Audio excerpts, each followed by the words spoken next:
అసలు చూస్తుంటూనే నోరు ఊరిపోతుందండి. అంత పర్ఫెక్ట్‌గా వచ్చింది. టేస్ట్ మాత్రం సూపర్‌గా ఉంది. అసలు వాయిస్ ఇస్తుంటే మళ్ళీ మళ్ళీ చేసుకొని తినాలనిపించేంత అనిపిస్తుంది. టేస్ట్ మాత్రం సూపర్‌గా వచ్చింది. ఒక్కసారి ఈ స్టైల్‌లో ప్రాసెస్‌లో ట్రై చేయండి. చాలా అంటే చాలా బాగుంది. ఇప్పుడు ఎలాగో పిల్లలకు స్కూల్స్ స్టార్ట్ అయిపోయినాయి కదా. హాయ్ ఎవ్రీవన్, అందరికైతే గుడ్ మార్నింగ్. అందరు ఎలా ఉన్నారు? బాగున్నారా? నేనైతే అమ్మ వాళ్ళ ఇంటికి అయితే వచ్చేసానండి. అక్కడ బెల్లంపల్లిలో ఎప్పుడు నేను బిర్యానీ, బగారా అలా వెరైటీస్ అయితే చేస్తాను. మమ్మీ వాళ్ళు ఇద్దరే ఉంటారు కాబట్టి ఎక్కువ వెరైటీస్ అయితే చేసుకోరు. ఎప్పుడైనా నేను వచ్చినప్పుడు అయితే చేస్తాను. ఈరోజు అయితే మనకు హోటళ్ళల్లో, మనకు ఫంక్షన్లలో, ఎక్కడైనా చిన్న చిన్న అకేషన్స్కి వెళ్ళినప్పుడు వెజిటేబుల్ రైస్ పెడతారు కదా, అదైతే నేనైతే చేసి చూపిస్తానండి. చాలా అంటే చాలా టేస్టీగా ఉంటుంది. ఏ కర్రీ అయినా బాగుంటుంది. దానికి అసలు వట్టి రైస్ అయినా తినవచ్చు, అంత టేస్టీగా ఉంటుంది. ఒకసారి ప్రాసెస్ చూపిస్తా చూడండి. సింపుల్ ప్రాసెస్, మనకైతే ఈజీగా వంట రాని వాళ్ళైనా చేసుకోవచ్చు. ఒకసారి అయితే చూసి అయితే మీరు కూడా ట్రై చేయండి. సింపుల్ ప్రాసెస్లో చెప్తాను. ఇదివరకు ఎవరైనా ఛానల్ని సబ్స్క్రైబ్ చేసుకుని వాళ్ళు ఉంటే ప్లీజ్ సబ్స్క్రైబ్ చేసుకోండి. అలాగే మీ ఫ్రెండ్స్కి కానీ రిలేటివ్స్కి కానీ షేర్ చేయండి. మనము మామూలు బియ్యంతోనైనా చేసుకోవచ్చు. నేనైతే బాస్మతి బియ్యం తీసుకున్నాను. 1 కేజీ ప్యాకెట్ అయితే తీసుకున్నాను.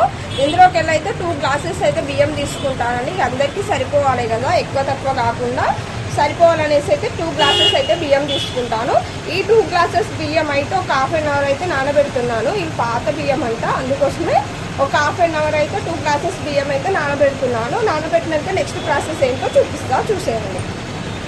ఒక 2 గ్లాసెస్ అయితే బియ్యం అయితే తీసుకుంటున్నానండి. తీసుకొని ఒక 2-3 టైమ్స్ అయితే వాష్ చేసేసుకోవాలి. ఎందుకంటే డస్ట్ ఏమన్నా ఉన్నా వెళ్ళిపోతుంది కాబట్టి 2-3 మినిట్స్ అయితే వాష్ చేసేసుకొని అయితే ఒక హాఫ్ అన్ అవర్ అయితే నానబెట్టేసుకున్నాను. హాఫ్ అన్ అవర్ నానబెడితే రైస్ అయితే చాలా మంచిగా పొడి పొడిగా సూపర్గా అయిందండి.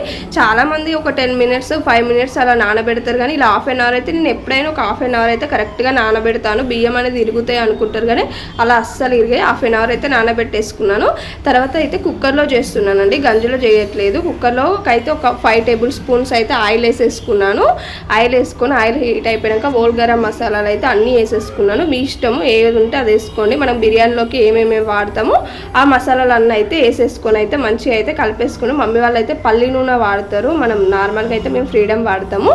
ఇక మొత్తం మసాలాలు అయితే ఫ్రై అయిపోయాక ఒక పెద్ద సైజ్ అయితే ఆనియన్ అయితే కట్ చేసుకున్నానండి. కొంతమంది బిర్యానీలోకి ఆనియన్ అవాయిడ్ చేస్తారు, నేనైతే వేస్తాను. ఒక పెద్ద సైజ్ ఆనియన్ కట్ చేసుకుని ఒక 2-3 అయితే పచ్చిమిర్చి అయితే వేసుకున్నాను. ఎందుకంటే ఒకవేళ కర్రీ అవసరం లేదు, ఓన్లీ బిర్యానీతోనే తినేస్తారు అంటే పచ్చిమిర్చి ఎక్కువ వేసుకోండి. నేను వేరే కర్రీ చేశాను, మసాలా టమాటో చేశాను, అందుకోసమే పచ్చిమిర్చి అయితే ఒక 2 కట్ చేసుకుని అయితే వేసుకున్నాను.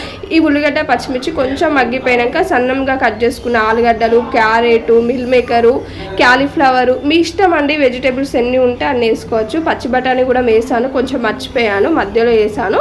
ఇవన్నీ అయితే కొంచెం మగ్గినాకనైతే దీనికి సరిపడా సాల్ట్ అయితే వేసుకోండి. ఒక 1/2 స్పూన్ అయితే నేనైతే ఉప్పు వేసుకున్నాను. ఇంత అయితే నాకు పర్ఫెక్ట్గా సరిపోతుందండి. ఎందుకంటే ఉప్పు కొంచెం ఎక్కువ ఉన్నా కానీ మంచిగా ఉండదు. ఎందుకంటే మనం నెక్స్ట్ దీనికి కర్రీ యాడ్ చేసుకుంటాం కాబట్టి మనకైతే సాల్ట్ అయితే సరిపోతుంది. ఇవైతే కొంచెం మగ్గినాక పుదీనా, కొత్తిమీర అయితే వేసుకొని అయితే మొత్తం అయితే కలిపేసుకోండి. మనకు మెయిన్ బగార్లోకి కానీ బిర్యానీలోకి కానీ ఎలాంటి రైస్లోకి అయినా పుదీనా, కొత్తిమీర ఉంటేనే మంచి టేస్ట్ వస్తుంది కదా. ఈ పుదీనా, కొత్తిమీర వేసుకొని అయితే మొత్తం అయితే కలిపేసుకోవాలండి. ఎంత మొత్తం మంచి కలిపేసుకుంటే అన్నీ మంచి కలిసిపోతాయి. తర్వాతనైతే ఒక టేబుల్ స్పూన్ అయితే అల్లం వెల్లుల్లి పేస్ట్ వేసుకోండి. అల్లం వెల్లుల్లి పేస్ట్తోనే మనకు టేస్టీ అయినా స్మెల్ అయినా ఏదైనా మంచిగా వస్తుంది. అల్లం వెల్లుల్లి పేస్ట్ వేసుకొని ఈ మసాలాలకు వక్కలకు అన్నీ కలిసేలాగానైతే మంచిగా అయితే కలుపుకోండి. చూసారా ఎంత మంచి కలర్ఫుల్గా కనిపిస్తున్నాయో. తర్వాత ఇందులోకి అయితే ఒక 1/2 స్పూన్ అయితే గరం మసాలా వేసుకున్నాను. నేను ఎప్పుడైనా కొంచెం ఎక్కువనే వేస్తాను, కొంచెం మసాలాలు అయితే తగ్గించాము, అందుకోసమే ఇక కొంచెం తగ్గించాను. ఇదంతా మంచిగా ఫ్రై అయిపోయాక ఒక గ్లాస్ బియ్యానికి 1.5 వాటర్ పోస్తానండి. నేనైతే 2 గ్లాసులు తీసుకున్నాను కాబట్టి 2.5 వాటర్ అయితే పోసుకున్నాను. ఒక గ్లాస్కి అయితే 1.5 పోస్తాను కాబట్టి 2 మీద ఇంకా కొంచెం సగం ఎక్కువ పోసేసుకున్నాను.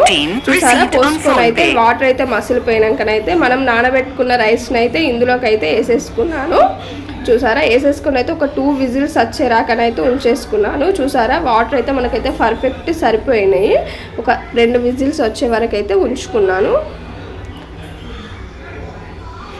ఒక 2 విజిల్స్ వచ్చేదాకా ఉంచేసుకొని అయితే మళ్ళీ ఒక 5 మినిట్స్ పక్కకు పెట్టేసుకొని మూత తీసేసుకొని చూసుకుంటే ఎంత పర్ఫెక్ట్గా అయిందంటే అంత పర్ఫెక్ట్గా అయిందండి. మూత తీసి చూసుడుతోనే ఆ స్మెల్కు ఈ కలర్ఫుల్గా కనిపించేసరికి అయితే అసలు నోరు ఆగలేదు. ఎప్పుడు పెట్టేసుకొని తిందామా ఎప్పుడెప్పుడు తిందామా అన్నట్టు అయింది. చూసారా ఎంత పొడి పొడిగా ఎంత పర్ఫెక్ట్గా వచ్చేసిందో. నేను ఎప్పుడైనా బాస్మతి రైస్కు ఒక గ్లాస్ బియ్యానికి 1.5 పోస్తానండి. చాలా అంటే చాలా పర్ఫెక్ట్గా వచ్చేసింది. ఒకసారి ట్రై చేయండి, ఇంట్లో ట్రై చేసేసి ఎట్లా ఇప్పుడు స్కూల్స్ స్టార్ట్ అయిపోతాయి కదా, పిల్లలకు మార్నింగ్ లంచ్ బాక్స్లోకైనా పెట్టేసుకోవచ్చు. నార్మల్ రైస్తో చేసుకున్న చాలా బాగుంటుంది, కానీ ఎక్కువ బాస్మతి రైస్తోనే చేస్తాను ఇంట్లో. అలా అయితేనే ఇష్టంగా తింటారు. కానీ టేస్ట్ మాత్రం సూపర్గా వచ్చింది. ప్లీజ్ ఒకసారి అయితే మీ ఇంట్లో ట్రై చేయండి. ట్రై చేసి ఎలా వచ్చిందో కింద కామెంట్ చేయండి. సబ్స్క్రైబ్ చేయడం అయితే అస్సలు మర్చిపోవద్దు, సబ్స్క్రైబ్ చేయండి. Thank you for watching. ఎప్పుడు ఇలానే సపోర్ట్ చేస్తూ ఉన్నారు, సబ్స్క్రైబ్ చేసుకోండి.